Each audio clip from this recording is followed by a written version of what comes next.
Tansy? Well, I was just here, and I was just wondering if I could ask you a few questions about the mauling of Mrs. Greenfield yourself. It was very tragic. Do tell. I almost didn't wake up from my coma. Really? I just got out 2 weeks ago. Really? Do you remember anything from the night of the tragedy?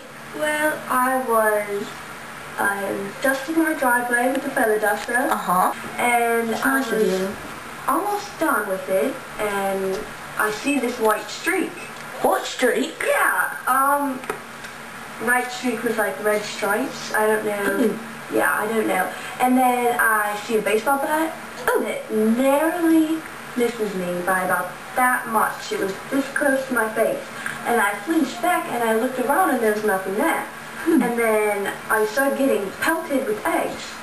And one hit me right here. I almost went blind if it would have been a little bit more this way. Do tell. And then I looked to the north from the direction of the egg. Yes, out there. And I see this dog standing there.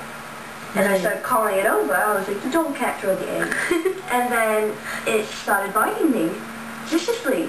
Yeah. Have you seen this dog since? Sometimes I have nightmares about the dog looking at me with the same look that one over there has in its eye. I don't know how it's not there. Look at the name tag. The name tag? I've never seen that dog in the hospital before. Really? What is the dog belong to? Denise Hoffman. Denise Hoffman? Denise Hoffman! That's the lady that lives 3 doors down from my house. 3 doors down? Yes. We must go see you.